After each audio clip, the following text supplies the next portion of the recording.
cold brew coffee. Oh, yeah.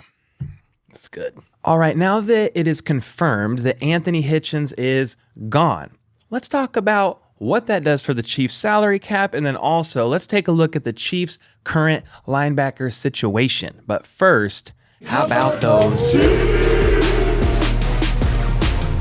Hey, are the Chiefs your favorite team? Is that why you're here? Well, they're my favorite team, and if we have that connection, that mutual connection with Chiefs Kingdom, fanhood, all that good stuff, turn notifications on so that you can get daily news about our favorite team.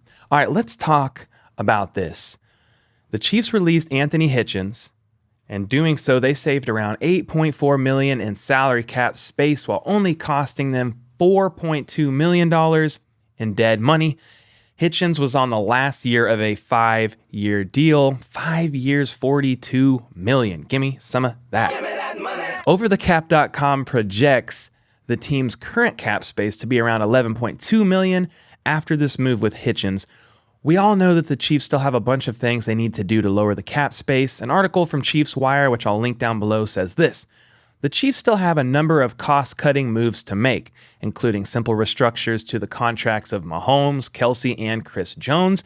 An extension of Tyreek Hill could help them push some money from 2022 out into the future. They also have a decision to make on Frank Clark, who could save the team anywhere from $12.7 to $19.5 million, depending on whether he's released outright or designated a post-June 1st release.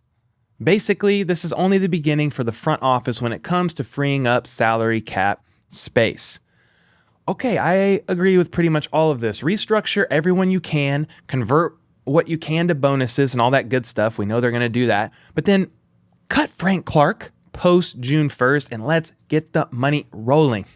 We need to tag Orlando Brown Jr., and that is projected to going to cost around $16.5 million, among other things we need to do. But let's take a look at the current linebacker situation now that the Chiefs have moved on from Hitchens.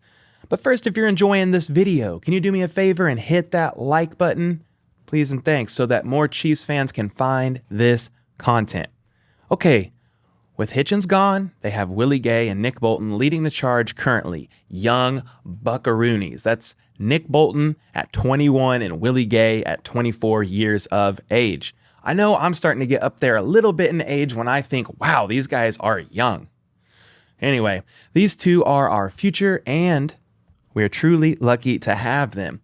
When Hitchens got injured last year, these two went to work, picked up the slack, and the way they performed, you could tell they would be the guys, eventually leading the charge.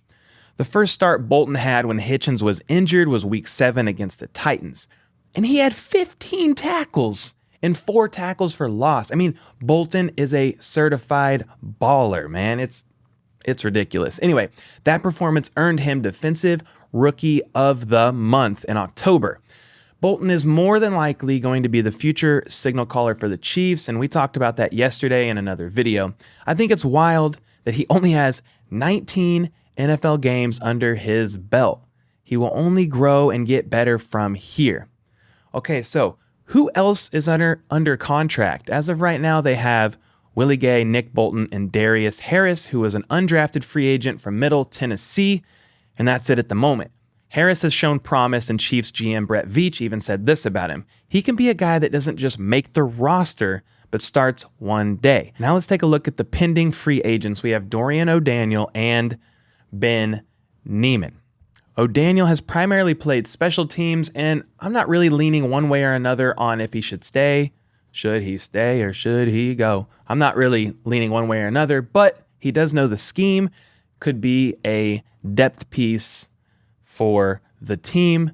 I don't see him as much more than that, honestly. Ben Niemann, on the other hand, right now, if I say Ben Niemann or Daniel Sorensen, I'm almost saying he who shall not be named. We do not speak his name. It's like you don't want to talk about these guys or say their names. It gets emotions going in the comments. But we know there's a lot of opinions going around. Many Chiefs fans do not like him. But did you know he's coming off his best season yet? Did y'all know that? He's got experience and likely won't be that expensive. So this is someone who I could see staying around as a rotational piece and providing depth in case somebody gets injured. But he's not a serious linebacker threat, in my opinion. He is very knowledgeable, a great football IQ, just not top for like NFL linebacker standards, physically at least. What are your current thoughts on our linebacker situation? What do we need to do this offseason to get things ready for 2022? Are there free agents that you want the Chiefs to look into, the draft? Let me know your thoughts in the comments down below. I always love to read through them. My thoughts are this. There are some linebackers out there in free agency, and I'm sure they will look to the draft as well. I definitely think they should consider bringing back Ben Neiman. What did you say? Even though a lot of people don't like to hear that. But there's also Titans Jason Brown, Dolphins Elandon Roberts, and Colts Zaire Franklin that are all on the free agent market currently as well. And if you want more details on those players, I linked an article in the description from Chiefs Wire if you want to dig more into that. They also touch on a few players the Chiefs could look at in the draft, but it's tough to know how things will play out there. Here's what I do know. Our future, at least in the linebacker area, looks very bright with Nick Bolton and Willie Gay leading the charge, and I'm excited to see what the Chiefs will do from here. If you enjoyed this video, make sure to like and subscribe for more content like this. I post daily news about our favorite team, the Kansas City Chiefs, and we'll be doing news like this all year long. So until next time, let's go. How about those?